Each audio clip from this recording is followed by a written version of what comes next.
Hey guys, welcome back to another episode of Higurashi When They Cry. It's your boy Karagol Gaming, and you know how we do things around here. Chapter 10, The Night of the Tatarigoroshi Festival. Arc 3 awaits us. Let's get to it. I think my boy Kate is about to take a life. Oh, we'll see what happens.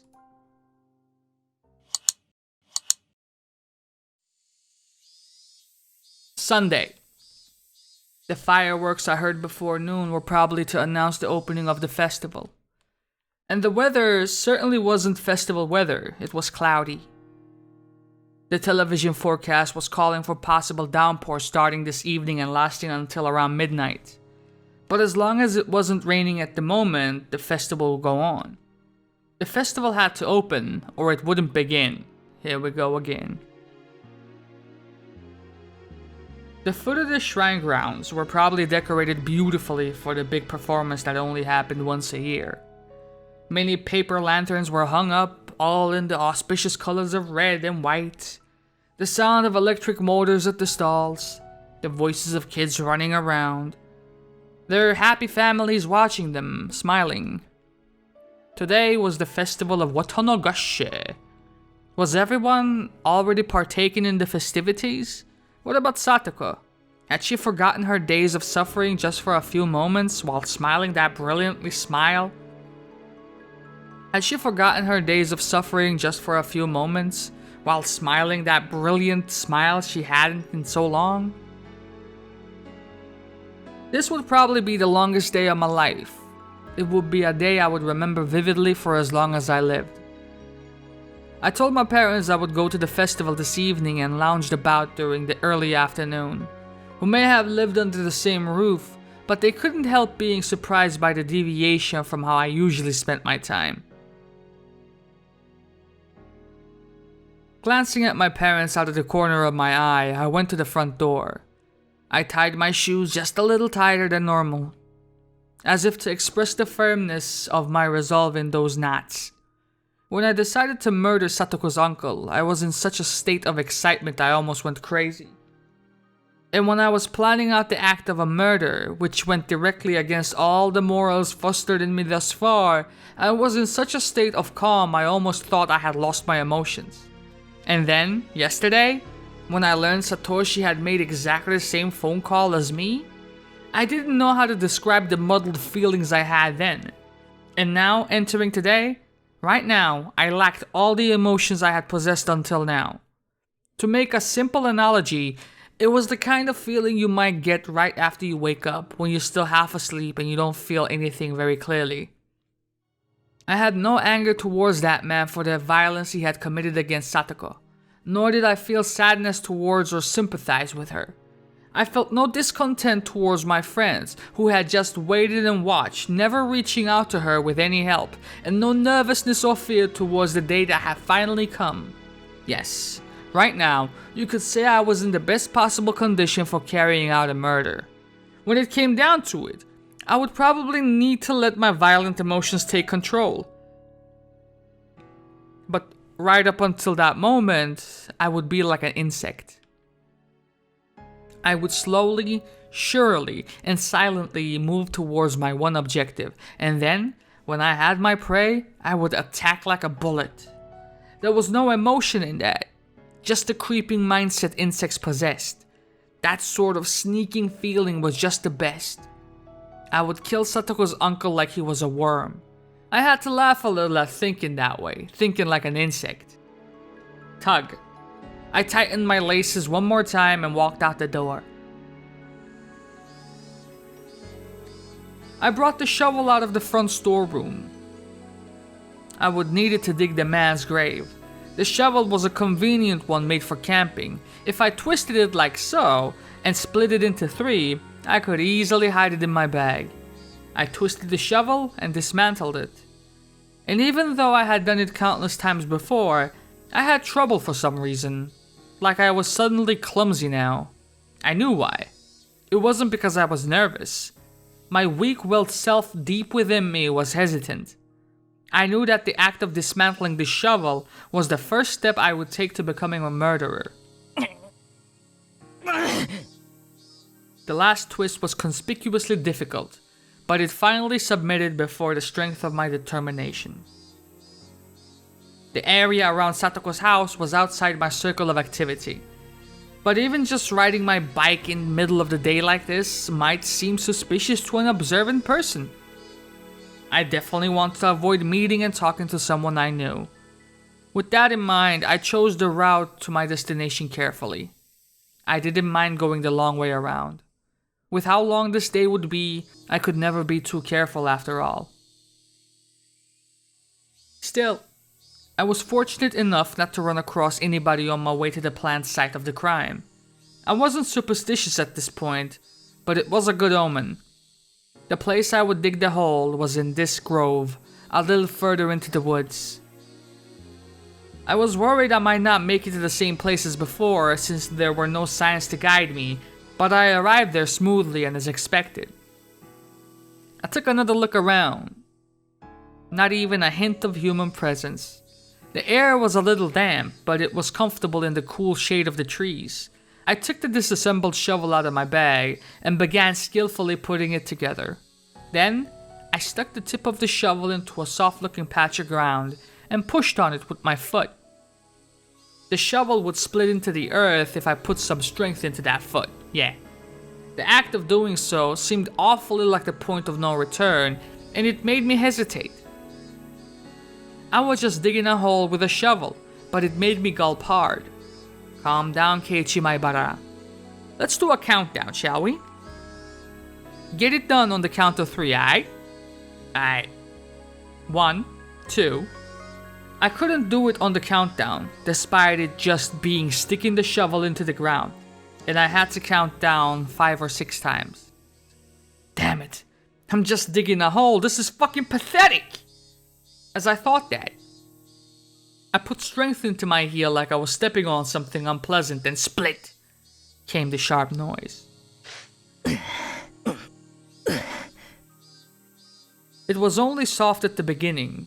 Roots and stones quickly got in my way, informing me just how hard it was to dig a hole big enough for a person. No decent person would ever come here anyway. Maybe it would be enough to cover him up with some dirt. Every time a naive thought like that crept up into my mind, I bit down on it with my teeth and dug even harder. I've dug enough now. I could hide him like this. Every time I thought that, I would go down into the hole, grow disappointed at how shallow it was, and return to digging. The thin layer of sweat on my brow eventually formed into drops and fell into the ground. My back was in even worse shape. My damp shirt adhered to my skin, and it felt so disgusting. The things I couldn't stand the most were the mosquitoes. Maybe they were attracted by the scent of my sweat. The white and black striped mosquitoes would cling on to me whenever I let my guard down. It was hot. It was disgusting. I was sticky. I was itchy. All those uncomfortable feelings surged through me in waves. だからなんだってんだよ。やめて帰れってのか？I hadn't yelled at anyone. It was me talking to myself, me telling myself something. Why was I feeling this way and digging a hole all the way out here? What benefit would digging this hole give me? What harm would there be in not digging this hole at all? Wait. In the first place, who ordered me to dig? When I thought it over, maybe ever since grade school, or even before that, my whole life had only been me doing what other people told me to. I didn't mean it was somehow constrained, living a life just based on the commands of others. And I didn't mean I was too lazy to try and find my own road in life. Metaphorically speaking, yes, it was like a road.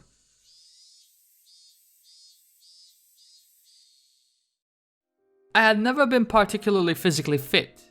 I didn't hit puberty very early, and if all my classmates and I got in a line, I would usually be on the shorter end. My scores in jump rope competitions and marathons were the very picture of average, and it wasn't like the captain of dodgeball teams would have a passionate rock-paper-scissors contest to see which would get me. During those kindergarten and grade school years, it felt like someone was only worth how fast they grew and how fit they were. Looking back on it, it was really uncomfortable for me. The thing that turned all that around was just a few words from my mother. ケイチ、あなた塾に入る気はない？学校の勉強がわかるようになって楽しくなるわよ。The very first test I took at cram school was kind of like a game. It was a lot of fun. It wasn't like the test with the same exact problem dozens of times in a row. Every question had a picture to it, almost like one of those puzzle books that came with manga magazines. If my studies at school had been like this, it would have been way more fun. Several days later, I went to the cram school again with my mother and the enrollment paperwork. Mom and the person at the cram school had a really long, heated discussion, so I accidentally dozed off and missed most of what they said, but I clearly remember one point. Mom had made a loud groan, surprised at something. 61って平均点が61点ですか？いえ、違いますよ、お母さん。全国展開する当塾での平均偏差値が61です。簡易式の知能検査でも非凡な数字が出ています。まず申し上げて、前原圭一君は大変に頭がいい。圭一が？でも学校では大した成績じゃありませんし、通信簿も2、3、4が適当に並ぶ平均的なもので、何かの間違いではありませんか？いくつかの知能テストとも重ねましたが、その結果興味深いことが分かりました。前原君は意味を持たない問題に非常に弱いのです。無味乾燥で自身の生活に結びつかない内容の問題に興味。2たす3は分からなくても、リンゴが2個あって3個増やしたら何個にという形なら理解できるという。その通りです。例えば正六面体の展開図を書けと言われて混乱する圭一君も、サイコロを切り開いたらどんな形になるというふうに聞けば見事に答えられるのです。Then the person from the cram school showed her a page from one of the exams I took. It was a paper with questions about construction.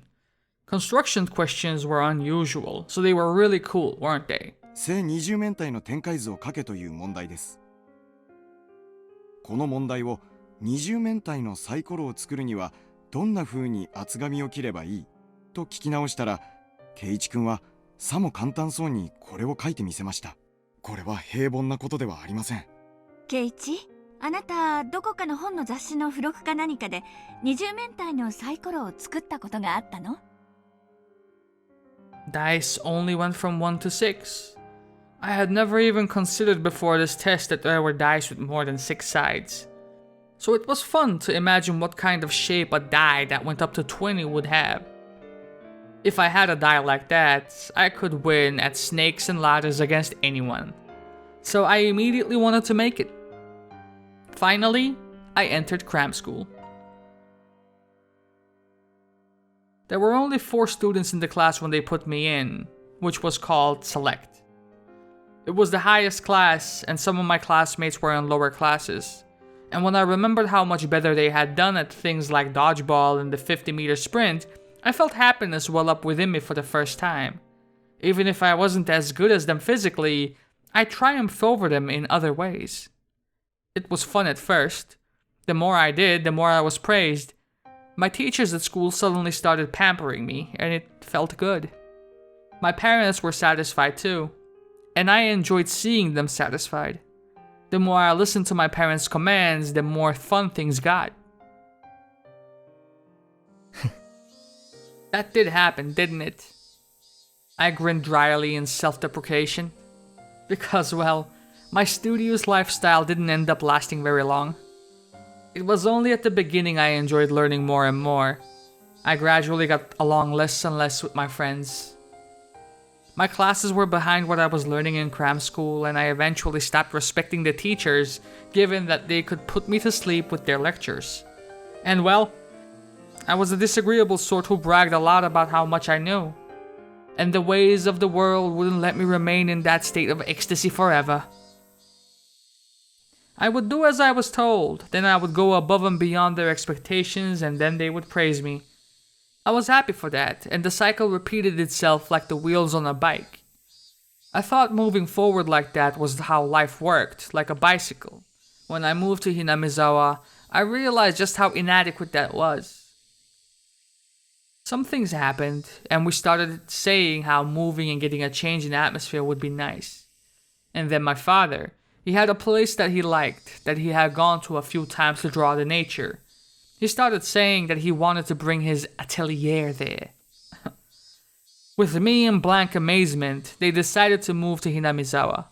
After that, I met them, didn't I? The first day after transferring here, I went to the classroom with the teacher. I thought it would seem pitiful for her to bring me in there, so I placed my hand on the door before she could, slammed it open, and set foot into the room. The thrilling, powerful way I opened that door was none other than my own determination to try doing my life over again. And then, within seconds, that determination took a hard counter to the face. A blackboard eraser fell on me. Plus, there was a huge rock inside. It was a supremely painful trap someone had set up. Oh, come on. Satoko was already beating me right from first day I transferred? That frightened me. I was bewildered. The class was surprised too. I wasn't just surprised that the students in the class were all in different grades and were different genders. What the fuck is this shit, bro? It was because the room felt completely different from the schools I knew. And as I spent more time with them, my surprise continued to grow. This fresh sense of surprise had never left my life, even to this day. Every day was a fresh new surprise. I've never had a single boring day since coming here. The days were lively, spent with other club members. We played Old Maid with cards, with scratches on the back to cheat. We let all our passions go wild during our games. We went all out as regular participants in tournaments at the toy store in town and many more things. Recently during those times, there was the bento competition. It was then. That's when I saw an unexpected side to Satoko. Thinking back on it, I only ate dinner with her 2 nights. It was such a sweet, gentle time spent, and it warmed my heart remembering it even now. I realized that Satoko was pretending to be stubborn and firm, and how brave she was. Part of her heart was always waiting for her Nini to come home. And how brave she was. Part of her heart was always waiting for her Nini to come home. And I vowed to become her Nini. Satoko may have been nagging and overly critical, but she knew how to take care of someone. But though it may have seemed like she was taking the lead, it was actually her way of depending upon another person.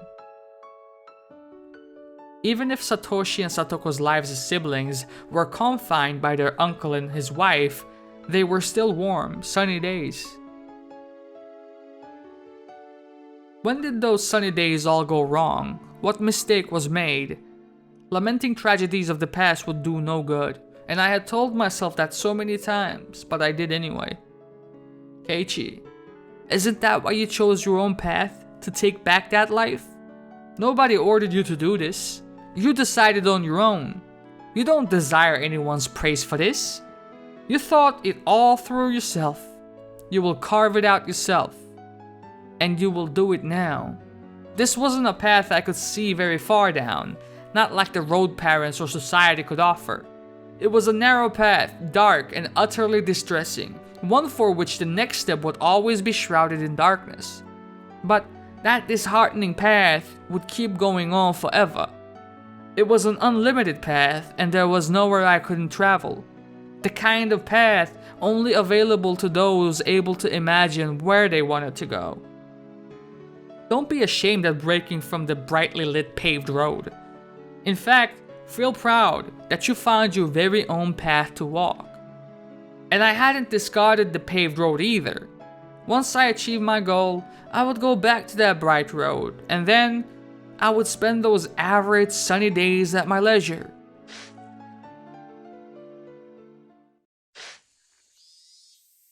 When I next realized it, the hole had grown so deep I couldn't believe it.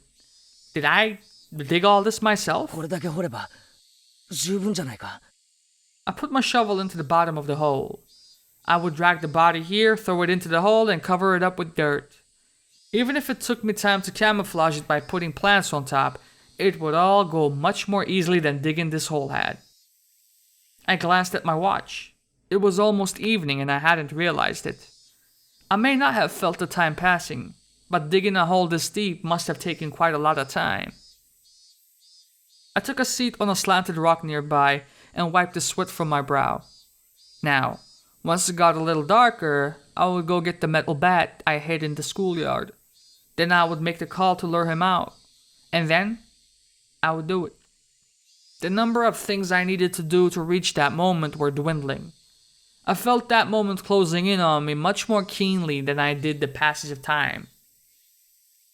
I didn't have any hesitation, but I still felt that, a contradiction. At every step in this process, I had a few chances to hesitate, to turn back, to let myself lose my nerve. Having to endure those million temptations and wait for when the time was right was an indescribably slow and painful torture. I had thought myself acting all weak because of that, but I stopped midway through. This was okay. It was fine. I could detest the abnormal act of homicide as much as I wanted, and it didn't matter. I wasn't going to be a cutthroat killer after today. I would pass through this strange day and go back to the world I was in before. If I fell to the level of psychopath who thought nothing of killing, I wouldn't be able to go back to my old life. So this was fine with me. I didn't have to feel ashamed at hesitating to kill, because I was human. It was so funny to me that I would be the bearer of Oyashiro-sama's curse at the same time I was aware I was human. I exhaled lightly and stood. I concealed my presence, sharpened my senses in all directions to search for anyone around but me. Okay, let's go. One step at a time. I would walk my own path. A path no one had forced me to walk. 行くぞ、前原圭一。 The cicadas made an annoying fuss. Their chorus covered up the suspicious noise of me breaking twigs underfoot. And their chorus filled the path far ahead of me, letting me know I would be alone for some time. The cicadas blessed the path I walked, encouraging me with every last ounce of strength they had. The sky was far above, no fucking shit. In not even an hour, the veil of the night would draw near and the sky would be tinted with dusk. By that time, the Higurashi would let me hear their chorus in the place of the cicadas. When that happened, everything would be over with? Would everything have ended? I said something along those lines when I left Satoko's fate to a public agency, but this time was different. I would do it. I would carry it out. I would end it. It would all be over very soon. Everything would end. Did I miss anything there? Yes. When the Higurashi cried,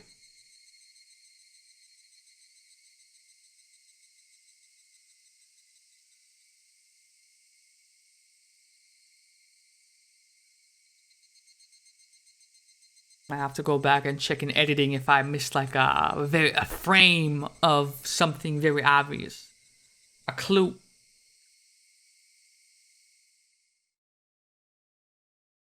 There was nobody at school. I couldn't hear the playful voices of children. This was the first time I had seen the school with such a lack of human presence. Still, I quieted my breath and looked around, not wanting to be unprepared. It had gotten darker outside, but it was almost like my eyes could see more clearly now. I made absolutely sure of my safety, then walked to the heavy construction machine I had hidden the metal bat behind. I had a tinge of worry, a premonition if you will, that someone had found the bat and hidden it somewhere else as a prank. If that happened, would I take that as an opportunity to desist? If it really wasn't there, then the sensation of chilled metal. It was still here where I left it. It hadn't run away. Satoshi hadn't run away. He had waited here patiently for me. 待たせたな、サトシ。 You have fucking lost every single one of your marbles, mate. いよいよだが、覚悟はいいか。Through the metallic touch, Satoshi grins at me in my mind. Sir? That's what I should be asking you now. I did this last year already. You should be more worried about yourself. 上等だぜサトシ目に物を見せてやろうぜ Jesus Christ. Satoshi's bat got lighter and lighter and fit into my hands like it was being absorbed. It didn't feel wrong to swing this. I could move it around so naturally it was like an extension of my own right arm. Of course it felt like that. Satoshi and I were holding one bat together. Next, I would make the call to lure the man out. It wasn't a bad time for it. My friends were doubtlessly parading happily through the stalls. I hadn't considered where to make the call from. My house and Satoko's were pretty far apart. If I called from my house, I wouldn't make it. Couldn't I use the school phone? But as I thought, the room was locked up and I couldn't get in. Shit. I'm so naive. You should have at least figured this part out. I couldn't call him. And just for that, was today all over? I'm sorry, Satoshi. Just as I cursed my own naivete, a miracle occurred. A bicycle came into the schoolyard. It was a familiar middle-aged man, the one from the Forest Service Field office. Why? Wasn't today Sunday? Was he here to pick up something he forgot? Anyway, the forest officer went around back and felt around in his pocket. Then he unlocked the door and entered. The best possible coincidence, and it had to be Satoshi who saved me. The metal bat, through just my contact with it, told me that this was a chance I could not allow to slip by. The sections for the forest office and the school were neatly separated. I felt the man head into the forest office's storehouse, which was so far in the back students weren't allowed into it. The door didn't match its fittings well, so it didn't close all the way, and the gap in the door opened slowly as if to lure me in. I took a deep breath and went in. I tiptoed along, silently and stealthily, and made it to the teacher's lounge. That was the only place with a phone. As I held my breath in the teacher's lounge, I heard the Forest Service officer walking back over. Then the back door clattered shut and was locked. I glanced out the window at the schoolyard and watched as the man got on his bike like nothing had happened and rode out the school gate. The school had once again emptied, becoming deathly silent. I waited for a bit to make sure the silence was the real deal, then reached for the telephone on the principal's desk. I fished Satoko's house phone number out of my pocket. Yes, the number in the class directory for Satoko had been the one from their house now, where she lived with her uncle. I touched the dial with my fingers and then thought for a moment about what to say exactly when he picked up, despite how many times I had gone over it in my head last night. Now that I had my finger on the dial like this, it started to seep out of my mind like a cracked bucket leaking water. Simple would be the best. More importantly, to say it straight and not sound suspicious. I counted off 3 heartbeats and then spun the dial. The call sound. Would Satoko's uncle pick up? Now, of all times, the hope that he wouldn't pick up and the feeling of doom in the knowledge that I couldn't save Satoko if he didn't whirled around in a vortex. It was the voice of a grumpy man, like he had just woken up. He picked up. Say your name so I know you're Hojo, you asshole. It would be terrible if I got it wrong. I made up my mind. I had all the initiative on my side. Here we go. こちらは下根市沖宮警察です。北条さんのお宅ですか I was changing my voice, but did he really think I sounded like an adult? Would he believe I was the police? はい、北条ですけど。今、お宅のお嬢さんの北条聡子さんをこちらで保護しています。See, that's where you fucked up. Why would... Satoko is not his daughter. え、聡子があいつ何かやらかしおりましたか He fell for it. I could tell by how tense he was that he didn't doubt my words. 詳しい事情はこちらにいらしてからご説明します。すぐにこちらへ来ていただくことはできますか今ですか風呂に入っちゃったからあんまし表に出たかないんですがね。What? You don't want to come because you already took a bath? はい、今すぐです。すぐ。貞子のやつ何を。詳しい話はこちらでいたします。ではお待ちしていますのでよろしくお願いします。ああ、ちょっと俺警察署がどこかわかんないんだけど、どこよ場所。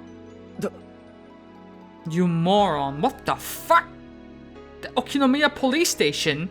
I don't know where it is either. Oh my god. Aren't you from around here? Why didn't you know that? A greasy sweat came over my body. Eventually, just as I was about to choke, he spoke.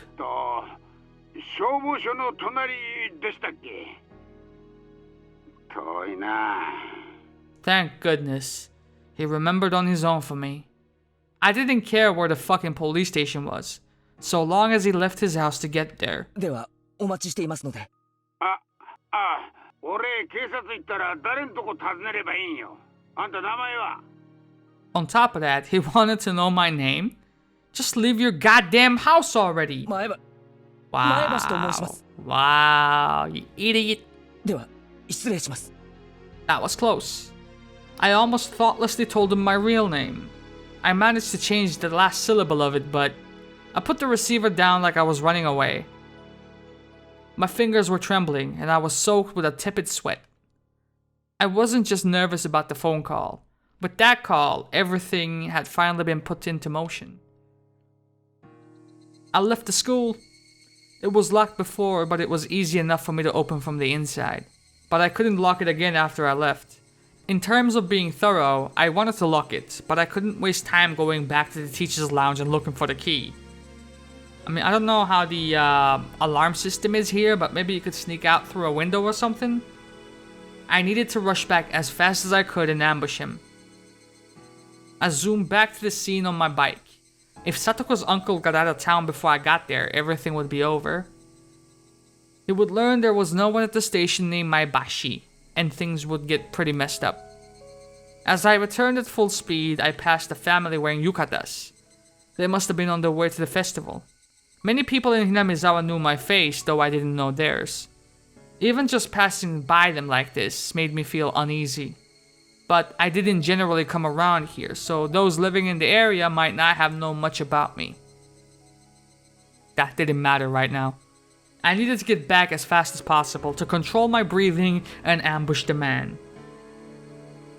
I hid my bike in a thicket and picked up Satoshi's bat, which I had just left hidden in the shade. And then, I held my breath, waiting to see someone. I wondered if he still hadn't gotten here, or maybe he went right out after the phone call and passed by here already. I couldn't figure out which it was, and was set upon by an indescribable impatience. Calm down, Keiichi Maibara. Even if he came here already, he would pass by here on the way back, right? The end result would be the same. It wouldn't change the fact that he would die. He would probably be coming back on his motorcycle. How would I stop him then? I figured it would be best not to think too hard and just hit him as he passed, or beat him out of his seat. The path was made of pebbles. If I hit him as hard as I could and made him lose his balance, he wouldn't be able to help falling. And then, the chorus of the Higurashi stopped. The sound of a bike approached from far away. I couldn't tell what sort of motorcycle it was from its sound, but I had seen it parked before, so I would know. It was getting rapidly closer. It was almost here. If he just went a little farther, he would cross into that thicket and appear in front of me. I would take a moment to make sure it was him, and then when I had, I would put my plan into action. The motorcycle appeared. A few easily identifiable characteristics told me it was Satoko's uncle's bike, without a doubt. Was it really him? Was it really Satoko's uncle? I wasn't making a mistake, was I? I looked at its characteristics again. Its color, shape, and most of all, the man's clothes and face. Those last feelings of hesitation, I did away with them. Satoko, now your Nini will end it, okay? Closer, closer. The bike came closer. Let's go. Satoshi! Huh? Whoosh. I jumped out of the thicket. I used my shoulder to basically tackle the uncle on the bike with all my might. He gave a dumb shout as his bike completely lost its balance. Finally, it fell. The bike scattering clouds of sand, and after spinning, it stopped.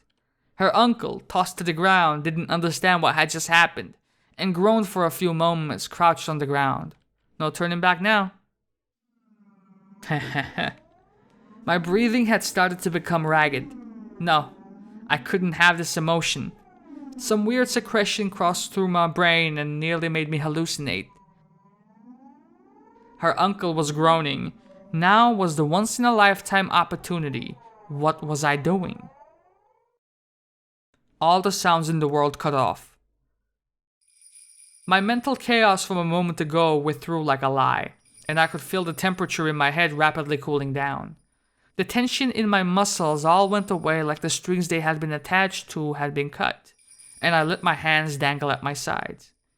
It wasn't quite like exhaustion. Have you calmed down now, Keiichi Maibara?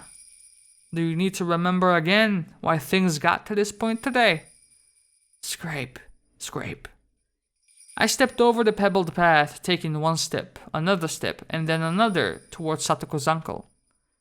The more I walked, the more my breathing calmed. The more I walked, the more I felt my body cooling, calming, chilling with frost. Yes. At this moment, this guy had lost the permission to live. I had just rescinded it. So he mustn't stay in this world any longer. If he lived any longer, if Satoko's misfortune continued, it would be my responsibility for having allowed him to live. I could feel the cooling substance going through my whole body, even down to my capillaries. Her uncle was at my feet now, still on the ground like an idiot. I smiled coldly at how ridiculous he looked.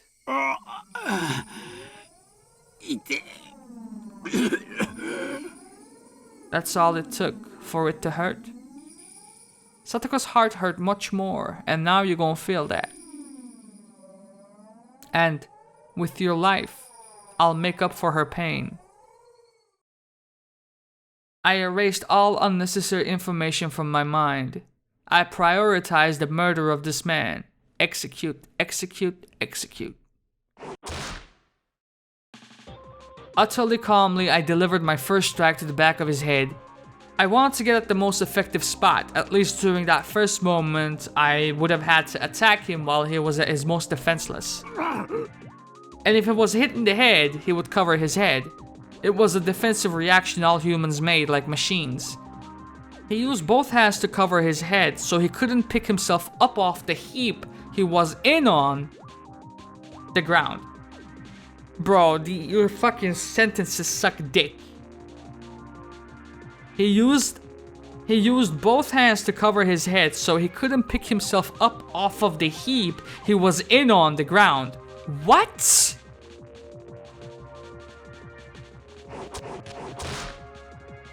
Like pounding a caterpillar into the dirt, I hit him over and over. If he covered his head, I would have hit him in the side. If he covered his body, I would go for his head.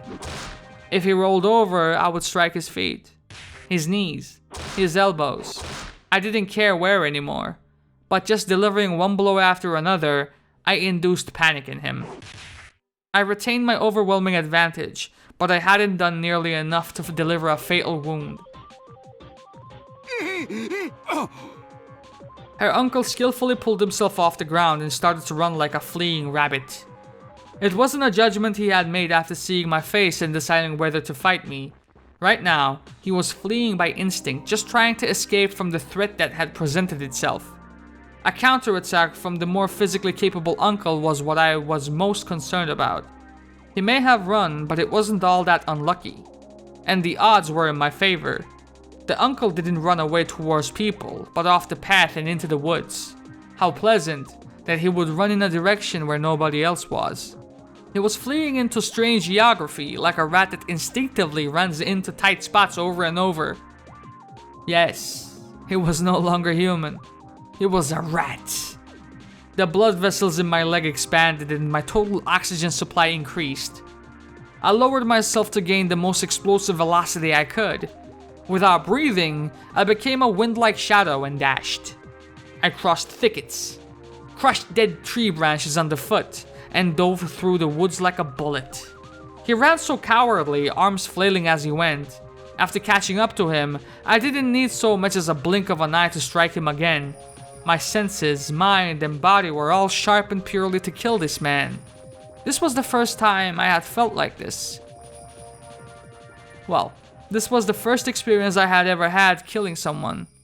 It felt natural continuing to do this for the first time, and that meant I had this much talent for killing. Or perhaps the act of killing was so simple that anyone could do it.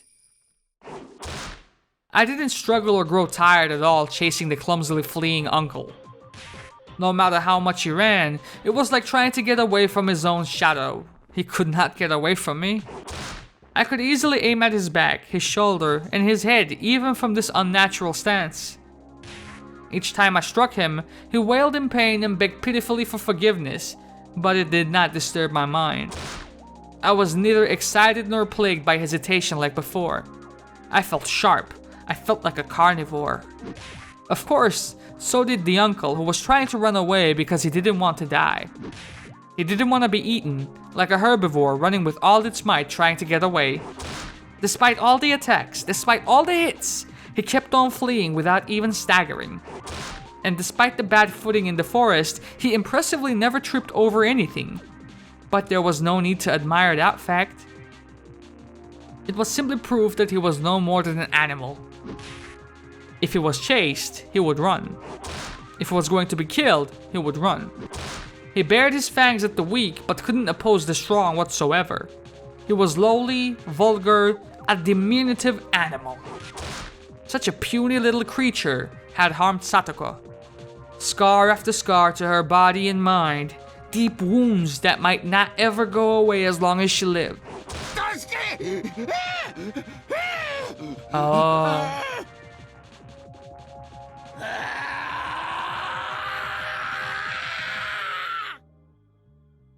My cold and calm emotions suddenly turned into bestial ones. My personality changed into something specialized for murder, purely to devour the diminutive animal before me. The uncle gave a puny little shriek, covered his head, and ran. I'm impressed by how much you can run, motherfucker. Fine, run as much as you would like. I will be your death. I will choose the moment at my leisure. Your legs will hurt, your lungs will feel about to burst, and your head will hurt from lack of oxygen. If you feel the pain has become worse than death, then by all means, stop any time. Without turning back, suffocating on his terror of approaching death, he just ran shamefully onward. He ran, but was chased. His head bashed with the metal bat, sweat and drool flying everywhere, blood clinging to him. From his mouth came the sounds of coarse, irregular breathing and high-pitched screaming that verged on crying. And pleas for forgiveness to someone, I didn't know who. Each and every second was a second of atonement that I granted him. Now run. Then fall and moan and die. Where did you even crawl out of anyway? You were never here before. If you were never here, you never should have showed up. If you never showed up, our lives would still be fun and enjoyable. We would have gone to today's festival, waited for each other, and gone to the shrine, laughing. We would have been playing amongst the stalls right about now.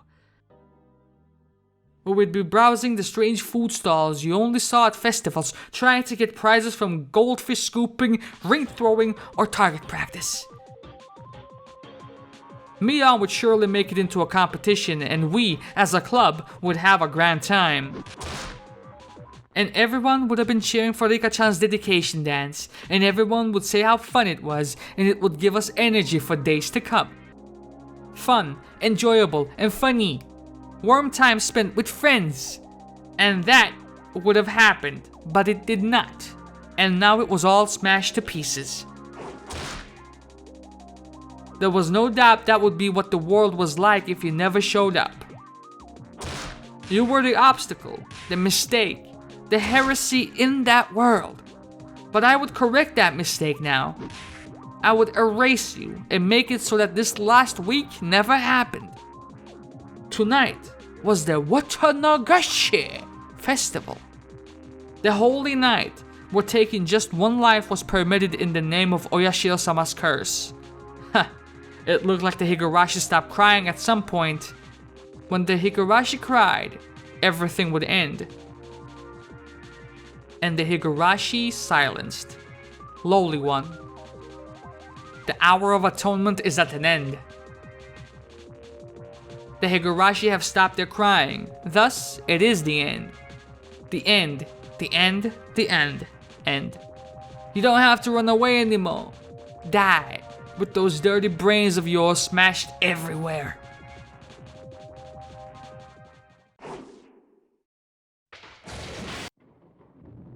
Lightning and thunder struck like an explosion. It was so loud it shook the ground and I smelled gunpowder. The response I got this time was clearly different from the one before. The metal bat crunched into the crown of his head. It was like the top of his head had caved in. The bat felt like it was biting into him.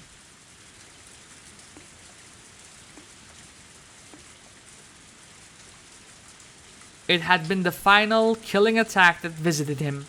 When I didn't overlook the opening he left as his knees gave out under him. I remained alert for a few moments, then thud, thud. He planted both knees into the ground, and then fell forwards, burying his head in the ground.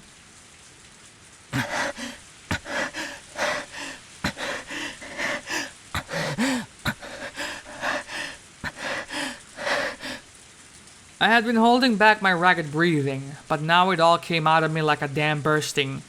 Interesting choice of words. My head was dizzy and light, and unable to maintain my balance, I leaned against a nearby tree. The uncle didn't try and guard his head any longer. After a disgusting sort of spasm, he stopped moving. Did I get him? Did I get him for sure? I fought back my exhausted urge to fall over where I stood and drew towards him carefully, bat still at the ready. It was possible he was faking it and trying to wait it out. Should I check for a pulse? I realized right away, though, how unnecessary that would be. If I thought he might be faking it, then I would just have to keep pummeling him until I was satisfied. I fought back my ragged breathing again. And then I swung my bat far above and brought it down. Clunk. His body leaped like a bow, but he didn't try and cover his head.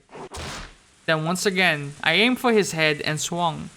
His reaction was the same this time. After spending a few moments making his head into mochi, interesting choice of words, the hits gradually started to feel different, and it started to spray a filthy dark red liquid everywhere. That was enough. It was definite now. I had absolutely killed him. There was no sense of accomplishment nor one of regret. I didn't feel anger towards Satoko's uncle nor pity towards Satoko herself. Instead, right now, I was feeling like my heart had been stolen by the downpour. It had begun to rain at some point.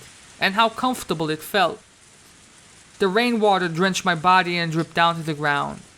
The excitement within me faded as the rain washed away the grime. In exchange, my shoes were so wet they made splashing sounds. And despite abusing Satoshi's bat like that, it wasn't bent very much. There were a few dents in it, probably from hitting the man, but nothing that would make it seem different from before. Instead, it had been stained with black, with red, with mud and blood. But that itself would be evidence. The one piece of evidence needed to prove that my delusions hadn't just been daydreams, that I had ended Satoko's uncle's life for all of eternity. Alright, Keiichi, calm your mind. The time for passion is over. Now is the time to be cold as ice.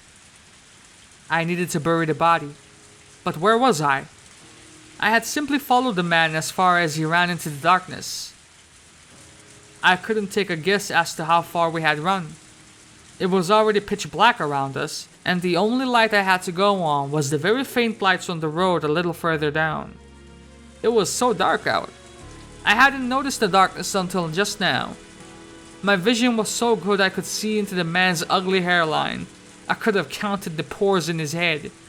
It was only now that I realized how much crazy strength I had mustered at that moment. I went over to the streetlight. I looked up and down the road, desperately trying to figure out where I was. ここは Oh no. This was the one road connecting Hinamizawa to the town. We were unbelievably far away from Satoko's house. Had the two of us really run so far a distance? My surprise at that was accompanied by knowledge of the miraculous fact that despite running so far and making so much noise, we hadn't come across anybody at all. There was a long way between here and the ambush location where I had dug the hole. There was no way I could carry the body that far. Wait, aside from that, I mean, does that car actually exist here, or is that just a part of the background? Because if it is, well, it's time to start a fire mayhaps, you know what I'm saying? The bike the man took here was still lying in the middle of that path. What? That would be an issue, true. The police could tell whose motorcycle it was by looking at his license plate. And they wouldn't just leave it at that. Thankfully, the corpse was in a dark forest. Well, now your options are quite limited, aren't they? I guess you gotta do like Satoshi and run away. In terms of urgency, dealing with the bike would come first. And I wanted to get the shovel back from where I had left it next to that hole. I shouldn't drag the body there. I would have to deal with it right here. Fortunately, the ground was like mud from the downpour and was more sludgy here than where I was before. I might be able to dig a grave quickly here. Of course, my bicycle was still over where I had left it too. It still wasn't over. Homicide had only been half of my goal. The other half would be just as important as the first. I seem to recall you mentioned it would be a bonus if anything, bro. I would completely hide the body, not allowing a beginning to happen. I would erase the man like he had never existed and regain the peaceful times we had before. I bent my head backwards and calmed my mind even further. The big water droplets struck my brow mercilessly. They were actually quite comfortable, and for a while I let my desire have its way. After confirming that I was sharp again, I started running through the rain. The motorcycle was in the grass at the roadside. Considering how it looked, pelted with rain and covered in mud, it actually seemed like it had been lying there for a very long time. The plan was to drop the motorcycle into the swamp. The swamp was a bit of a walk from here. I lifted the bike up. I didn't think it would be so heavy. I was a little surprised.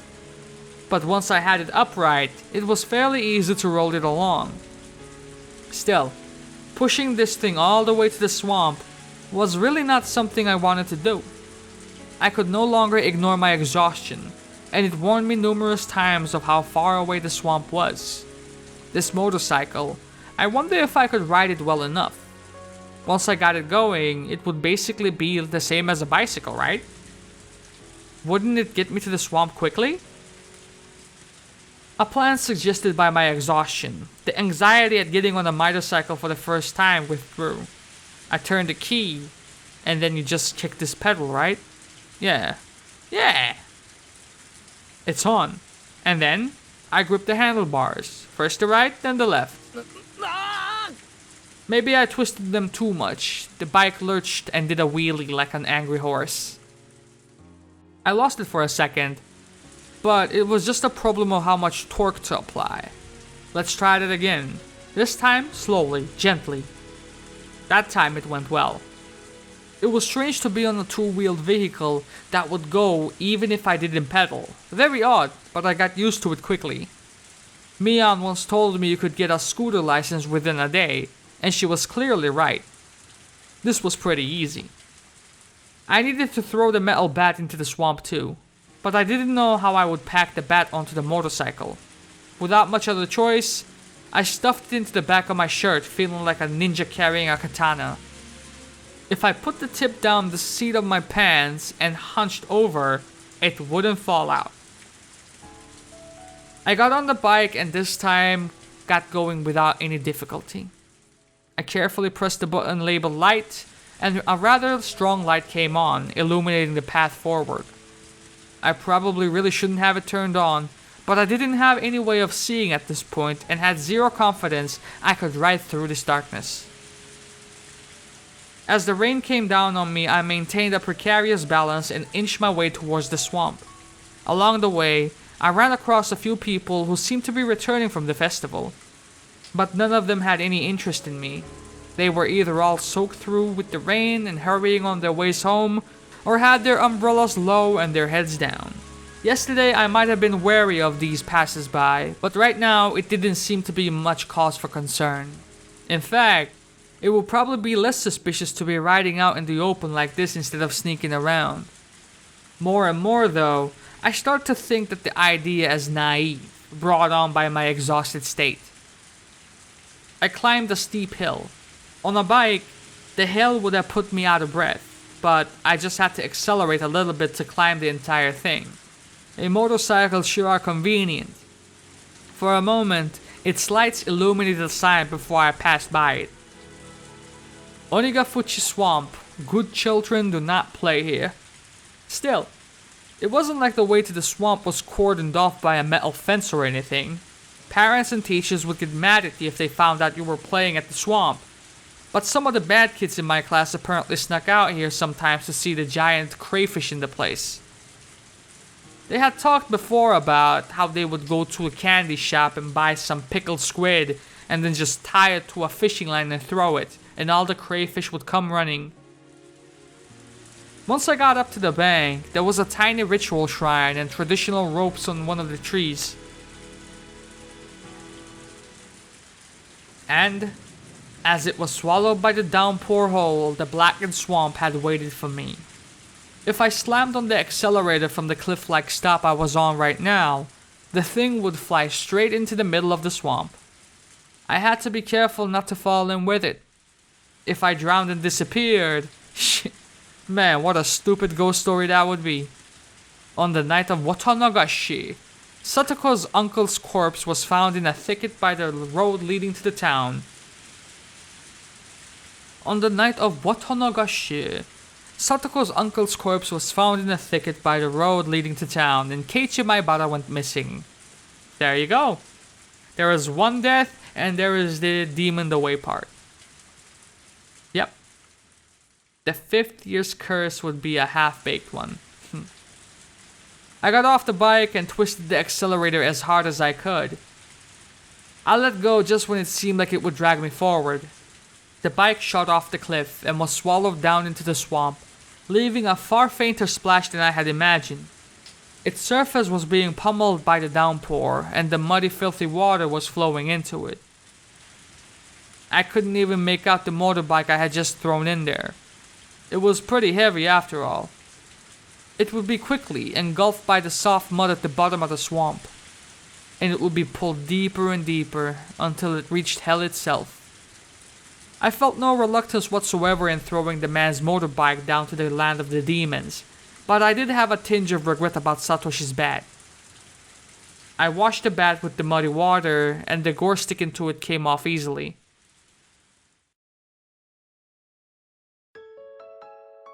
I had sort of shared today's events with Satoshi, so I wanted to give it a quiet place to stay. That's how I felt.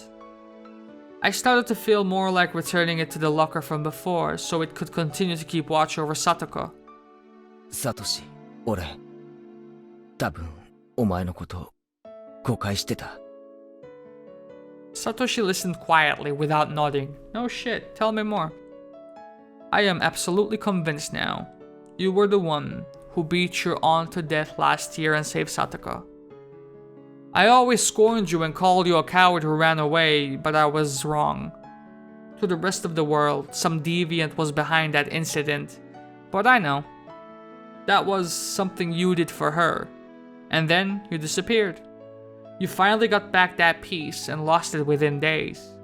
So, I swear to you that I will live life to the fullest from now on. Live it enough for the both of us. I will live on as though this week, this day, never happened. But I will never forget this short time we shared together for as long as I live. I didn't know what expression Satoshi made as he listened, but as someone who had protected the same girl, I felt he had smiled and given me his blessing. And then, my hand moved of its own accord, and the bat I had hesitated to throw away left my hands and flew through the air. It traveled its parabolic path, spinning all the while, and the swamp absorbed it without a sound. There weren't even any ripples when it hit the surface. That surface was tempestuous because of the downpour, and the bat was long gone. For a moment, I regretted having thrown it, but I realized that might have been what Satoshi had wanted. そうだよな、俺は。まだ感傷に浸る余裕なんかないんだよな。I would return for my shovel, get on my bike, dig a hole to hide the body, and bury it. It seemed like a simple sequence of events, but I felt extremely exhausted and I had to do it all tonight. Satoshi left me with only the advice I needed to finish this up soon. Then fell silently for eternity and disappeared at the bottom of the demon's abyss.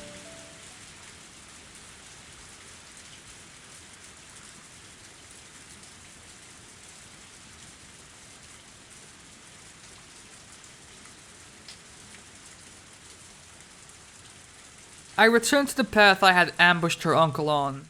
My bike was hidden, sleeping in the brush. I stood it back up. My whole body felt heavy. But I needed to finish by the end of the day, even if I had to whip myself to do it. No, I forgot something. I didn't just come here for my bike. The shovel was here too. Not good. I was zoning out. Every once in a while, if I let my guard down, my vision would almost go black. Pull yourself together, Keiichi Maebara. It's still not over. I went into the grove of trees and looked for the hole in which I had hidden the shovel. Unfortunately, I had hidden it deep in the forest, not wanting it to be seen, and now everything was black in the night and I couldn't see anything anymore. I reawakened my fading consciousness and realized just how big this annoyance really was. おい、マジかよ。 The sweat the rain had washed away before came back up to my skin. Deep, deep in the forest where the streetlights could never reach. The fact that it would be so pitch black had been completely uncalculated. With this much darkness, even if I had been able to kill him right away like I had planned, I didn't know if I could still have buried him without a problem. What should I do? I simply couldn't find the shovel tonight. If I forced myself to go deep into the forest, I would lose even my sense of direction and might actually get lost in there. That might have been an exaggeration, but it was fully possible I would trip over a tree root and sprain a muscle. Alright, my house's storage room. There was another shovel in there, the same fold-up kind. Couldn't I go back to the house, get the shovel, and give up on finding the shovel tonight? It's not as though the name Maebara is written on the shovel, but it seemed like an unusual item from an import variety store made in another country, so... I didn't want to leave that shovel there, but in this darkness I couldn't do shit. I should give up and go back to the storage room, and there was an electric lantern in there as well. If I used that for light, I could look for it. But it was so extremely dark. Could I light the way with just the lantern? The light of a lantern in this dark night? I couldn't discard the possibility of it drawing eyes, and I doubted if I could find the shovel with the lantern's feeble light. Besides, I had left the body there for a pretty long time already. My sense of fear, dulled through excessive exhaustion, finally reared its ugly head. For now, the most important thing was to hide the body. A shovel being found wouldn't be a big deal, but a corpse? If they found that, I would share the same fate as Satoshi. First, I would go back to the storage room at home. Then, I would get the lantern. Now that it's gotten this dark, I might still need to dig a hole for the body too. And I would get the other shovel. And then I would deal with the body first thing. Once that was done, I would come back here, find the shovel, and bring it back. I had to at least do that much, but I was so tired. But complaining was getting me nowhere. If I started getting complacent now, everything will have been for naught. At some point, I had sat down. I gritted my teeth and endured, lifting my heavy hips. The night was young. Of all the nights I had experienced, none of them had been this long. When would it all end? The night was young. I just have to say, man, this has probably been the episode that has been the most intensive on my voice, because the last couple of chapters have really been Keiichi's internal thoughts. He hasn't really been interacting with many people. I mean, this episode, he has just been interacting with the bat, basically. So everything has been silent, not voice acted. And I feel like it's exhausting now. I feel fatigued.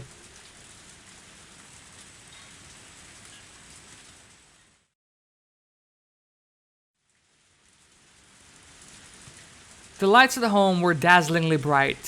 Suddenly, they reminded me of how hungry I was.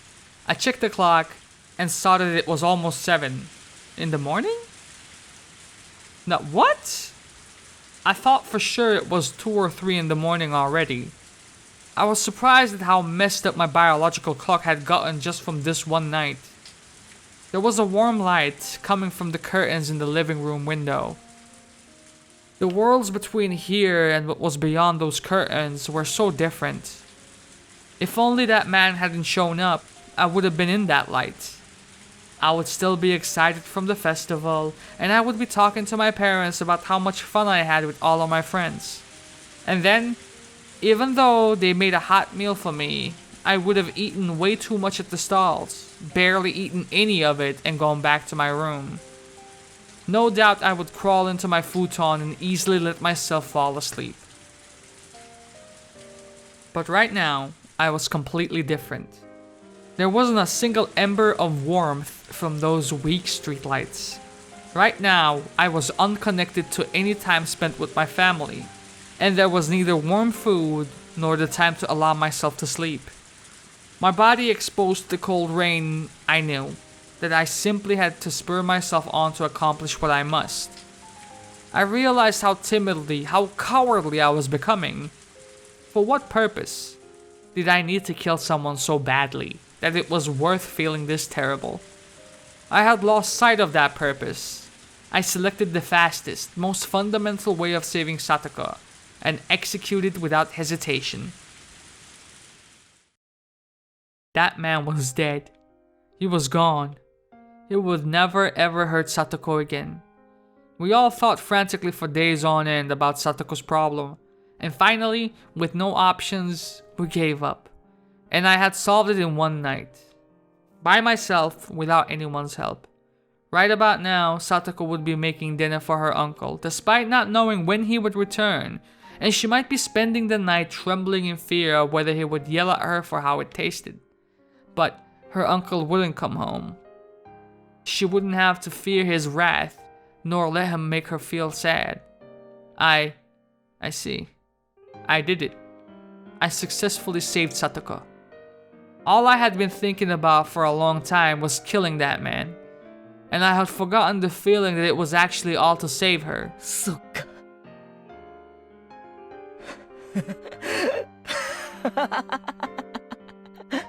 I did something good.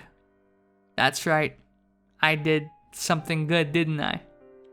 I felt hot tears coming from my eyes, and that's when I first realized that the exhaustion I had been feeling was actually guilt.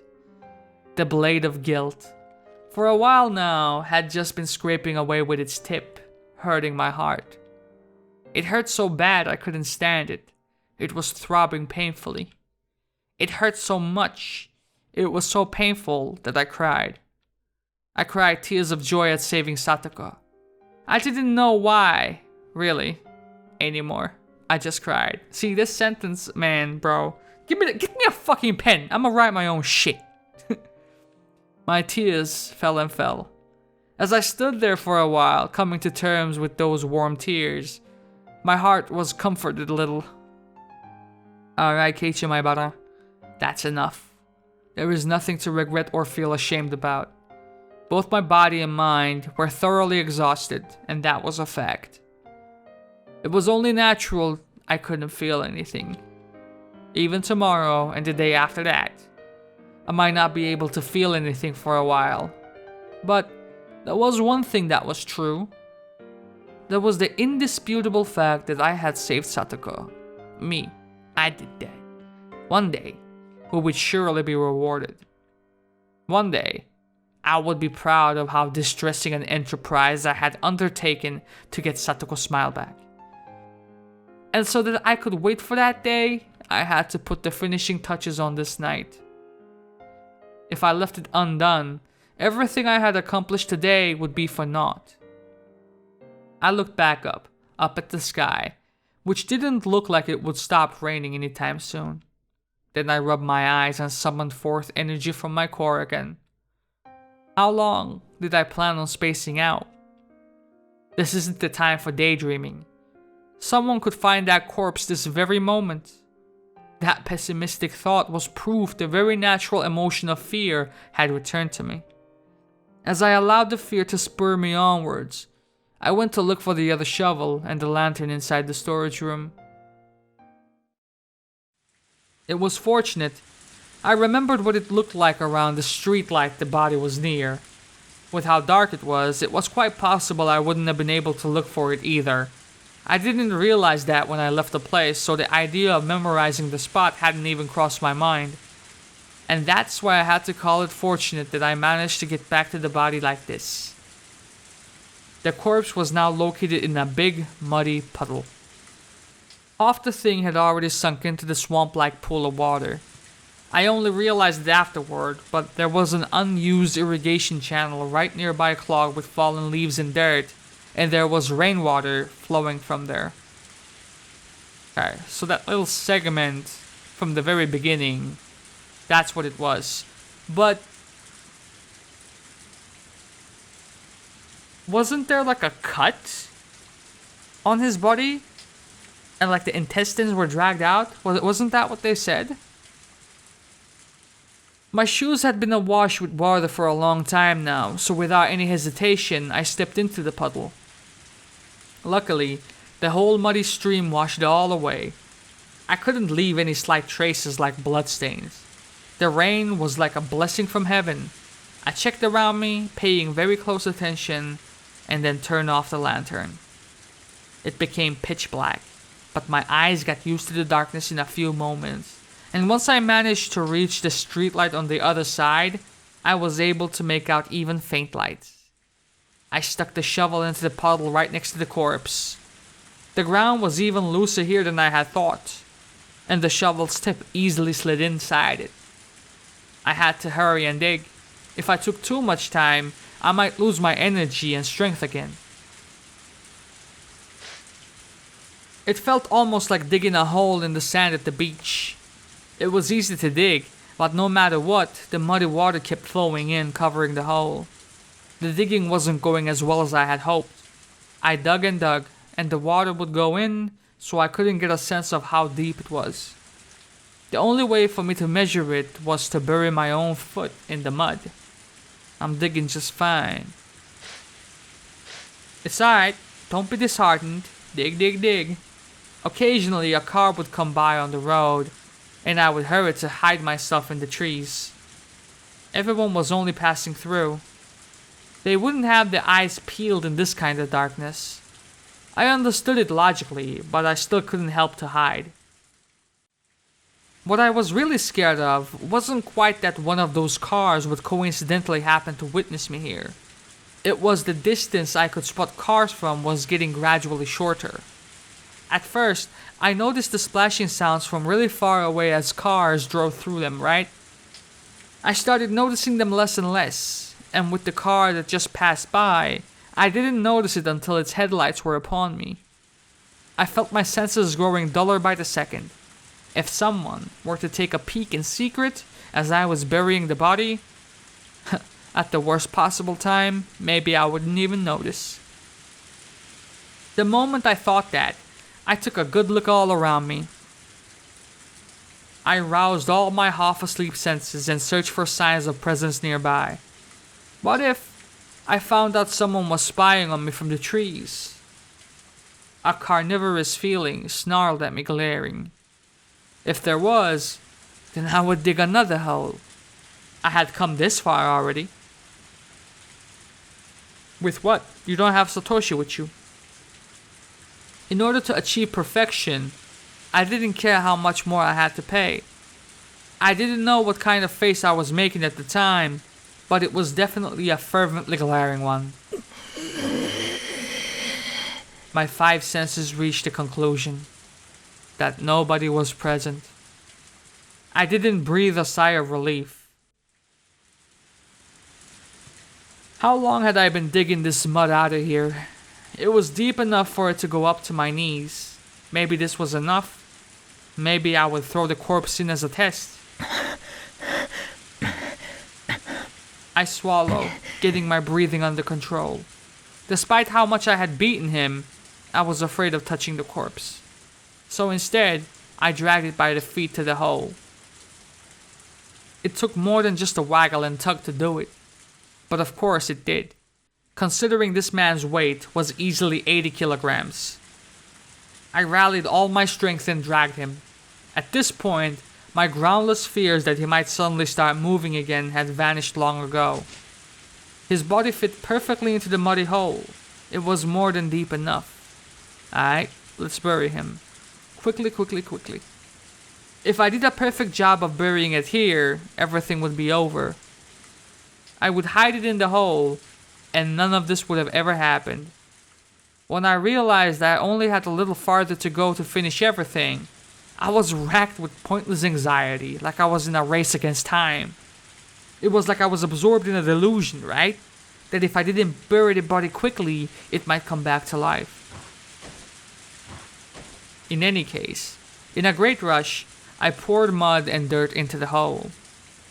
If I didn't work efficiently, someone might find me here. Until now, I figured if I saw someone, I would just kill them, but not anymore. I was arrested with such absolute fear that if someone saw me, it would all be over. As I finished the work off, it was a total mess. Splish splash, squish squash. I drew the surface of the shovel across the ground, trying to make it flat. I was completely covered in mud at that point. The rain washed the mud off my body, but not off my now blackened clothing. My body and mind were caked with panic, with fear, with rain and sweat and mud. Ah!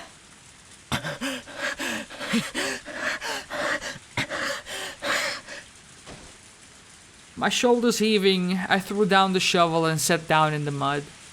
I was so exhausted, I feel you there, bro, that I wanted to lie down and right here and sleep. It was over. This time, for real.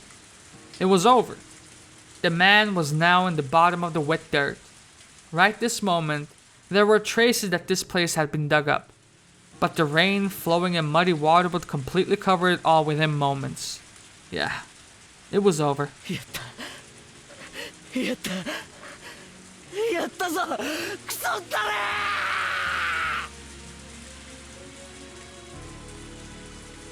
And then I fell backwards, face up in the mud. Raindrops pelted my face without mercy, but I did not care. After staying there for a while, resting my mind, I got up again. It was over, so let's go home. You already buried the whole thing, so now it's like it's never happened. It never happened, so there's no reason for me to stay out here and get rained on. I wobbled to my feet. I wouldn't use the shovel anymore. I considered disassembling it, but I didn't have the strength in my absolute exhaustion. I didn't really need to take it apart anyway. Dragging the shovel behind me, I headed toward the light. Idiot. I stood up my bike. It had been laying in the grass by the road. I didn't know how I was going to get the still assembled shovel into the front basket. I put the shovel down on the back of my shirt like I had done with the baseball bat. Unlike the bat, the corner of it was on my back, making it very painful. Plus, if I relax my posture even a little, it will fall out from behind me. I ended up having to carry the shovel in my left hand and ride my bike using only my right hand. Or, you could have fucking disassembled it, idiot. Not only was I in a state of total exhaustion, this was a downpour. One hand on the handlebars. I was swaying to and fro like a drunk. But I didn't care. Even swaying like this, I got a little closer to home every time I pedaled. I saw two lights swaying slowly in front of me. A car was approaching. Oh no, I need to get the fuck out the way. From far away in the shadows of the darkness, a car appeared. Its dazzling lights washed over me. The driver made a short honk of the horn to inform me I was in the middle of the road. I have to get out the way. I kept telling myself that, but not only was I riding one-handed, I was exhausted, so I couldn't do shit. Wobble, wobble, wobble, wobble. I meandered about, not going to the right or to the left. The driver decided to swerve out the way right in front of me, and without lowering its speed much, steadily came towards me. Its outline grew larger in my vision, and telling myself again that I really needed to get out of the way, I jerked the handlebars in one direction, then lost my balance and fell over, bike and all. My whole body splayed out, and one foot got caught in the bike. This was seriously bad. My drowsiness quickly vanished, and just as a cold sweat broke out on my skin, the driver recklessly spun the wheel to the left, made a counterclockwise U-turn, and came right up to me and stopped. The driver's seat door opened and the driver came out. You fucking idiot. What are you doing here? I was pretty sure someone would yell at me like that. Oh no.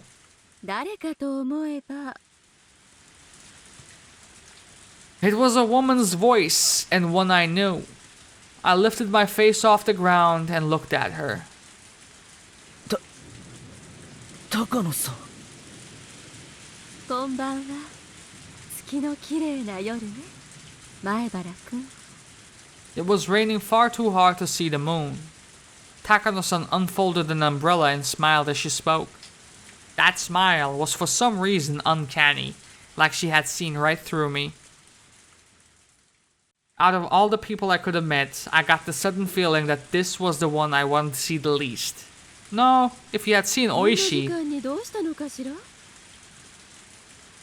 getting some air, you know. 傘もささずに全身ずぶ濡れの泥まみれで。それは何？シャベル？ She had come here via car. She wouldn't have known what I was just doing. Really? And yet, she smiled, as though she knew everything. Calm down, Keiichi Maibara. She always make that mysterious-looking smile, right? Remember? Don't let her on to anything, lest you dig your own grave. 噂じゃあなた、ゴルフクラブで野球に参加したそうだけど、そのシャベルも、つまりはそういうこと？傘の代わりってわけかしら？ I should tell a good lie here. If I could just do that, things would work out. レナと宝探しにダム現場に行った時にこれを忘れてきちゃったんですよ。 Don't drop names, idiot. それをこの土砂降りの中取りに行ったわ。家を出た時は降るとは思いませんでしたので。あら、降り出したのは結構前よ。あなたずいぶん前から表にいるのね。まあそのほっつき歩いてましたから。それにしあなた向こうからこっちに向かってきたんでしょ。 Nowhere near where you claim to have been. ダムとは場所も方向も正反対よ。Takano-san was clearly aware that something exceedingly abnormal was happening with me. And as she played her little word game, she was enjoying driving me into a corner. Maybe she had a vague guess just from the situation of what I had been doing. My timing really sucked to run into her of all people, of all times. At the very end, I could only be frustrated at my terrible luck. I had done so much, and the end was literally right around the corner. So why at the very end did I run into her of all people? What do you do, Keiichi Maibara? You're still holding something that could be a dangerous weapon. Will you silence Takano-san? Even if it would be simple to kill Takano-san, dealing with the care she had come in afterward would be an issue. I couldn't drive a car. It was completely different to a motorbike. But even if the car was here, as long as there was no proof I killed her, yes, in tonight's downpour, without any prior planning, all by coincidence, a hit and run. As long as I didn't drop any handkerchiefs with my initials on them, they would never know I killed her.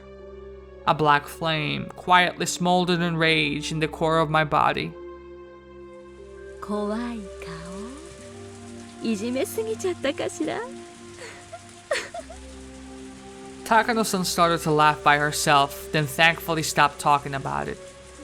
But the dark clouds in my mind didn't go away.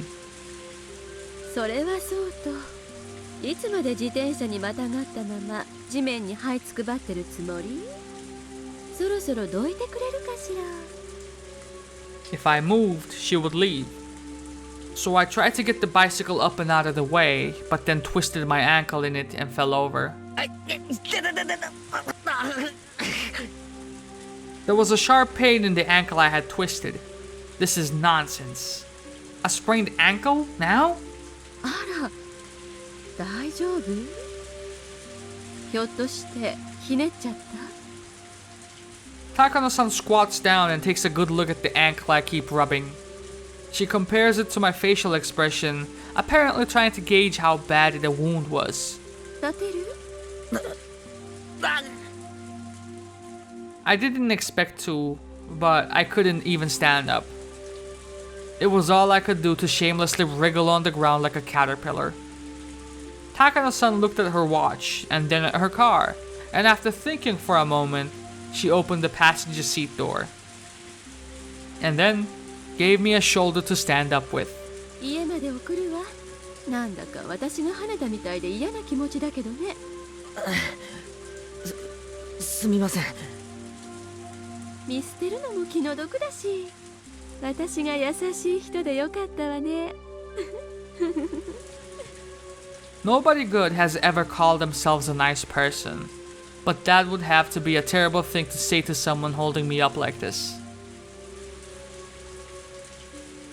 I took Takano's hands and sat down in the passenger seat. Takano-san went around the back and looked at my bike on the ground. 自転車は後日ってことにはならない？ I could clearly tell from her face that she thought it would be a pain, since it would be heavy and it would get her car dirty. But my bike has the name Maibara written on it. I couldn't leave it out here like this. なんとか車に詰めませんか？ないと困るんで。トランクはもういっぱいなの。後部座席なんかに積んだらシートが泥で汚れちゃうわ。まあ、あなたを乗せた時点でもう十分に汚れてるんだけれども。I turn to the back seat and see someone's folding bicycle there already. It still looked big enough to fit my bike in there as well. My expression reflected my thoughts, and the exact thoughts seemed to get through to her. わかったわわかったわ。積んであげる。今夜だけはお姉さんも優しくしてあげるわ。Takano-san continued with her mean jokes, but she hoisted my bike and loaded it right into the backseat for me. The mean jokes were one thing, but couldn't she do something about that eerie smile of hers? And even more importantly than the bike, I didn't want to leave the shovel here. The shovel could be directly connected to the buried body and to me.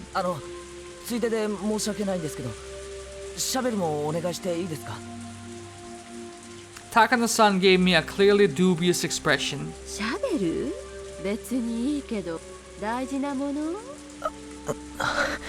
The more I talk, the worse it gets for me. That's how I felt, so I didn't force myself to answer her. Eventually, outlasted by my silence, Takano-san gave a short shrug and sighed. はいはいわかったわ。僕はシャベルがないと困る。そんな怖い目しなくてもいいわよ。 Takano-san brought over the shovel that was lying in the middle of the road. I clutched it like I would never let go of it again. Takano-san watched me with a puzzled look. じゃ行くわよ。前原くんのお家ってあの前原屋敷でいいんでしょ？ What do you think? なんでみんなうちのことを前原屋敷って呼ぶんですか？だって現にお屋敷じゃない。 Is it the only one? お金持ちが羨ましいわ。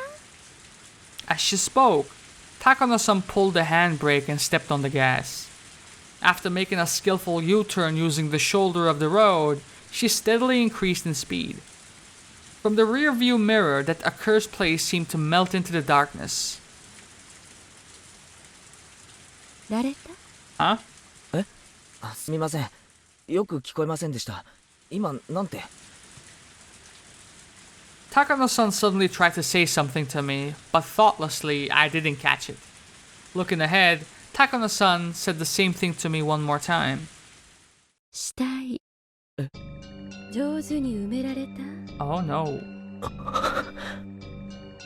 I thought my heart might beat out of my chest, but I didn't let it show. But my lungs were squeezed tight and I couldn't breathe. 何を言ってるんですか？こういう山奥に死体を埋めるときはね、結構深く掘らないと野犬とかが匂いを嗅ぎつけて掘り返しちゃうことも多いのよ。野犬がくわえてた人骨で事件が発覚。警察一帯を山狩りへなんて。Pound, pound, clang, clang. Huge rusted bells start ringing in my head. Had I buried it so deep that I could say it absolutely wouldn't be found? The answer was nah. I was in such a rush to bury him and get it over with that I couldn't deny having possibly buried it too close to the surface. No, wait. That's not, wait, anyway. This woman, how the fuck does she know? She had just passed by here in her car by coincidence, and we ran into each other by coincidence. If she had been watching the entire thing from the trees, and once I left, she came back in her car, nah. That didn't make logical sense either. So then why? Keiichi Maibara. That's it. You need to fucking kill her. My entire body reawakened, and I could feel my pupils dilate. I couldn't possibly beat her to death with the shovel in such a small car. Then I would use my hands and strangle the fuck out of her. But she was driving right now. If I strangled her, we might get into an accident. Then, suddenly, Takano-san turned and looked at me. ボケもツッコミもなし？ For a moment, I was surprised. The fuck was she talking about? 私たちあんまり相性は良くないみたいね。 Oh, you thought... Oh, you were... Oh my. Takano-san said, disappointed, returning her gaze ahead. I repeated the words she had said a few times in my head and finally realized she had meant it as an off-color joke. I don't think so. I didn't know whether it was really a joke, but I wouldn't be able to fool her no matter how many lies I told. Right now, with her driving the car like this, I couldn't kill her. I would have an even harder time doing it when we got back to my house. That moment we met, that had been my best chance. And to have missed it so easily, it hurt. What about the car, idiot? After that, Takano-san didn't say a single word. The car was completely buried in almost suffocating silence. What kind of woman had I run into? One that has killed before. With everything that happened today, I managed to pull it off. And at the very end of it all, I just had to go home and go back to sleep. What bad luck. As my sleepiness gradually overtook me, the anxiety I felt steadily started to matter less and less. Is this alright, Keiichi, my butter? You probably should not leave this woman alive. Right now, I'm tired.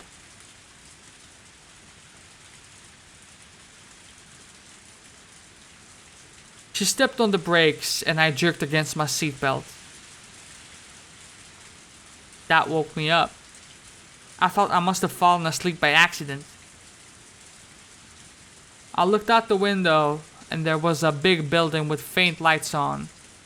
It was really dark out, but I knew immediately it was my house. 今ご家族を呼んでくるわね。少しの間だけど一人バカにしないでください。それにほら、もう大丈夫です。一人で歩けますから。あらあら、さっきは痛そうな顔して肩まで借りたのに、ひょっとしてお姉さんに甘えてみたかったから？ As Takano-san spoke, she left the car and opened up her umbrella. The sound of falling raindrops was fierce as always. I carefully reached down and rubbed the ankle I had twisted. There was still some pain and a little weirdness, but they weren't that bad anymore. Rather than being happy about how light the wound was, I first regretted this whole thing. If I hadn't twisted my ankle, I could have still taken the option of killing Takano-san right then and there. What the fuck? There probably wasn't much doubt that Takano-san was convinced I was involved in some sort of crime. If she knew about everything happening with Satoko, then she might have even guessed I had killed somebody. Ka-click! Takano-san opened the passenger side door for me. 本当に肩は必要ないかしら？もう一回だけ甘えてもいいのよ。I ignored her and answered by getting out of the car myself. The rain was still pretty intense. I got my bicycle out of the back seat. I was a bit curious who the other bike belonged to, but that didn't matter right now. I let Takano-san hold the umbrella over me and then push my bicycle up to the front door. ありがとうございます。もうここまでで大丈夫です。My ankle hurt so much earlier, and it still did, but it aggravated me that it hadn't even been that bad. It was really, seriously terrible luck. じゃあ私はこれで失礼するわね。前原くんと二人きりで夜のドライブだったなんてみんなには内緒よ。Were you involved in some funny business as well, mate? 特に二郎さんにはね。Oh, she meant Tomitake-san. I suppose she calls him by his first name. His full name must be Jiro Tomitake then. And then, the other bike, the folding one in the back seat that I didn't care about at first, suddenly came to mind.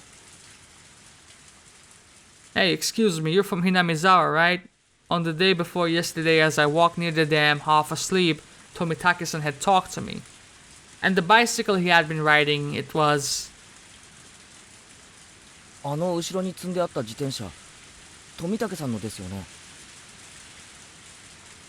Takano's eyes, I think they sharpened for a moment. Did you kill him? Again? どうしてそう思うのかしら？以前に会った時見てますから。フレームも特徴的でしたし。See, now you know too much. でもおかしくないかしら。この自転車が二郎さんのものだなんてことありえると思う？おかしいって。Takano-san, her hair elegantly fluttering, peers into my eyes. だってひなみ沢には民宿なんてないのよ。なら二郎さんは町に泊まっていることになるわよね。そうなんですか？まあ、そうならそうなんじゃないですか？町からひなみ沢まではとても歩いてなんか行き来できないわよね。バスだって走ってないし。せめて自転車くらいはなきゃね。She didn't need to tell me that. That's why Jiro-san was riding a bike. その二郎さんの自転車が私の車に積んであって、Exactly. 二郎さんは私の車に乗っていないならおかしいじゃない。I'm on to you too, bitch. 二郎さんはひなみ沢で自転車なしってことになっちゃうわよ。二郎さんを放っておいて自転車だけが私の車に積んであるなんてね。Facts. Like you were trying to get rid of a piece of evidence. ありえないでしょ。 As she spoke, Takano-san made eyes like a hawk. Unfortunately, I didn't really understand what was so odd. You dense bitch. それの何がおかしいんですか？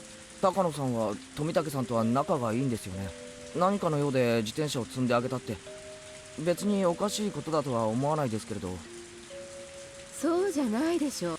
つまりこのひなみ沢において二郎さんとその自転車がバラバラに存在することはありえないということなのよ。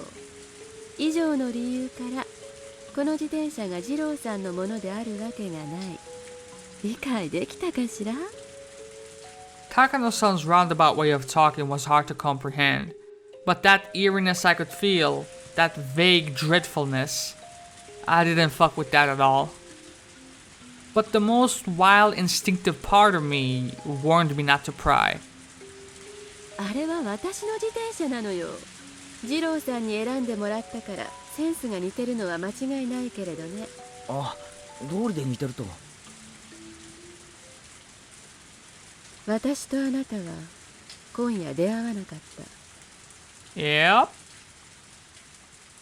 And now she was talking about something completely different. 何を言ってるんですか？私とあなたは今夜出会わなかった。 I stayed there, not knowing what to say, and Takano-san repeated her eerie, succinct phrase to me again. 私とあなたは私と出会わなかった。 Something cold and unpleasant crawled up my spine. I knew because I had killed a person with my own hands before. Before, I came to the conclusion that I only had one chance to beat this woman to death to keep her quiet, and I couldn't hesitate, so I could tell that she had arrived at the very same conclusion. My instincts warned me again. I wish I had never met this woman.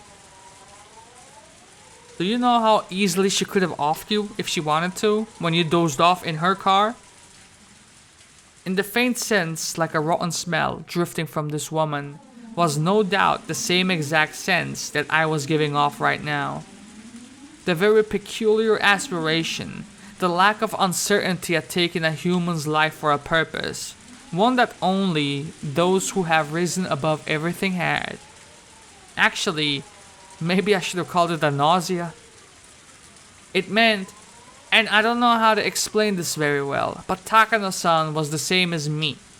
In other words, someone who shouldn't have been here. Someone I couldn't have let anybody know was here.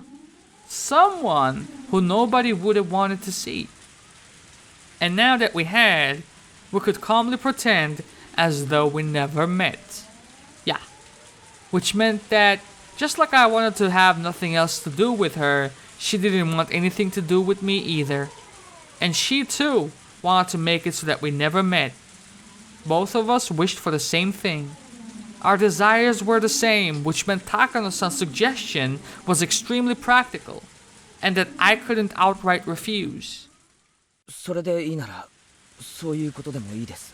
俺と高野さんは今夜出会わなかった。そうよね。あなたにとってもその方がいいでしょうから。どうしてそう思うんですか？ Shut the fuck up. いちいちうるさいわね。それくらい自分で考えられないの、坊や。She cut me off with the condescending word boy, right in front of my house, in a place most unsuited to killing. And yet, there was a frozen thirst for blood coming from both of us. I would be killed right here, right now. Yeah. Then I should have definitely beaten her as we passed each other. A damp, greasy sweat broke out on my body. That's fine. If you want me, you can come anytime. And when I made up my mind, she shook her hair elegantly and turned on her heel. よかったわね、私が優しい人で。 What was good? How? Because she was a kind person? Huh? Was that it? I didn't fucking get it. Takano-san got into her car. We didn't exchange any words of parting. I had performed a massive feat, the killing of Satoko's uncle, and yet I didn't feel any accomplishment. On the terribly rainy night when the demons wandered as agents of Oyashiro-sama's will, the demons were never supposed to meet, but suddenly, they did. The demons parted ways triumphantly. There was no reason for them to fight. Both their objectives had already been accomplished. With the rain hitting me like a waterfall, my eyes met with Takano-san's through the car window. The female demon, her mouth twisted into a distorted, fearless smile. It was too late to kill her. Far too late. That first moment, the very first moment we saw each other, had been my best chance. And it wasn't a good one either. And now that we had parted like this, I was acutely aware of it. I should not have let her live. She beeped her horn quickly, and then her car drove into the deluge. The one woman who knew what really happened tonight disappeared into the dark, and as long as she was alive, this night would never really end. Just get into an accident, I thought to myself. In this downpour, slip on some mud or something, and fly face first into a tree and fucking die. That wasn't a delusion, a wild flight of fantasy. It was an earnest wish. Yeah, it was a command. Die. Die. And keep your mouth shut for eternity. Because I have no doubt you're wishing for me to die all the same. My curse upon her faded emptily as Takano-san's taillights disappeared into the utter darkness. Her car's lights were completely out of sight now. Even the sound of the engine faded into the sound of the heavy rain and was inaudible now. I too turned on my heel to draw the curtains on this insane night. To open my front door and end it all, I began walking towards the front door. I was covered in mud, and I made a squishing sound with every step I took. Squish, squish. Don't worry, Keiichi Maibara. Squish, squish. She'll die. Squish, squish. Her end will be as miserable as she is. I will throw her into some flames alive and let her dance until she has burned to a crisp. You mean the way she was killed in the first chapter? I will burn her ashes in the fires of hell itself until she is roasted as much as she deserves. そう願うぜ、本気でな。 Squish. Huh? Just now, I hadn't taken a step. And yet, a footstep. Without emotion, I turned around. If there was a footprint that wasn't my own, then it was obvious someone else was behind me. Was there someone? I was sick of this. Whoever it was, I was sick of everything tonight. This time, I would fucking kill him. I would kill them without a second thought. I wouldn't hesitate to turn around and dig another hole. But, fortunately, there was nobody there. I wasn't going to have to kill any more people tonight. This night, I couldn't handle any more of it. Even if I heard an extra footstep each time I stopped, I put it down to me just being tired. Oh my god. Let the chapter end. My voice is fucking going, bro.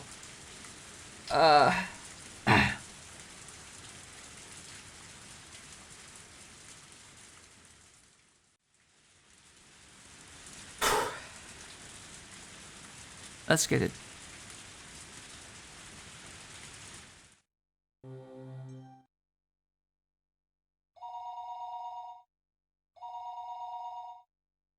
はい、もしもし。救急ですか？消防ですか？消防です。火事ですか？事故ですか？落ち着いて話してください。多分火事だと思います。こちらは中部高速の柿内サービスエリアなんですけどね、裏の山からなんだかすっごい火と煙が上がってるのが見えるんですよ。あんなところ誰も立ち入らないから、なんで火がついてるのかよくわかんないですけど、とにかく連絡した方がいいと思って。山火事にならないとも限らないし。わかりました。すぐに現場を確認しますので、そちら様のお名前とすぐに連絡のつく電話番号、それから火災現場の詳細な場所をお願いします。消防司令部より通達。 G ブロック西側山斜面にて不審火の通報あり。街道から離れていることからカップルの焚き火か不法投棄のゴミに放火したかの可能性があります。現場は深い森林地帯。周辺に民家はないが延焼の可能性あり。直ちに現場を確認されたし。消防署ですか？こちらは G ブロック第3消防分隊です。通報の現場にさっき到着。ドラム缶が一つ山中に放棄され、炎上しているのを火は鎮火しつつあり、延焼の可能性はなし。 See, the thing is, there's no way this can be Keiichi because he doesn't have enough energy left to do this. And where the fuck would he get an oil drum from? で、ドラム缶の中に多分人じゃないかと思うんです。警察の人にも連絡した方がいいんじゃないかと思いました。間違いねえよ。これ人だよ。Unless it's Tomitake-san this time around in that oil drum.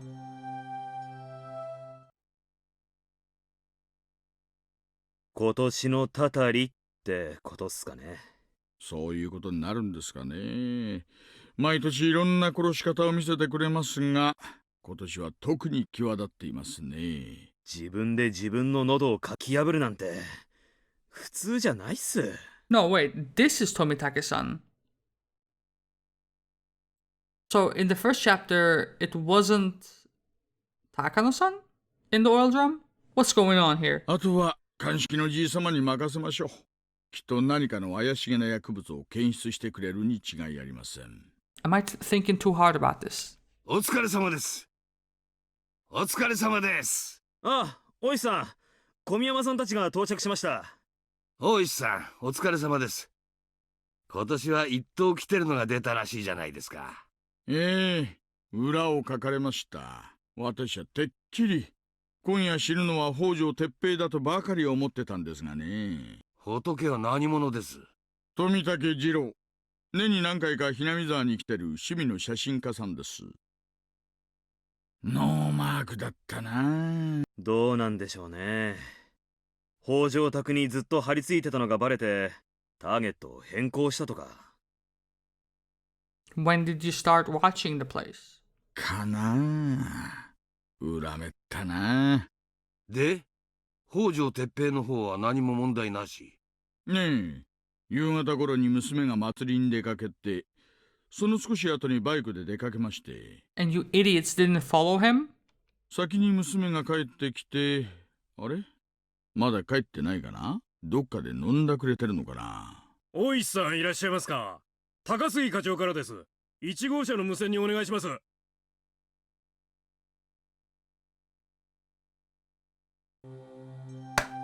And with that, we are most definitely calling it an episode.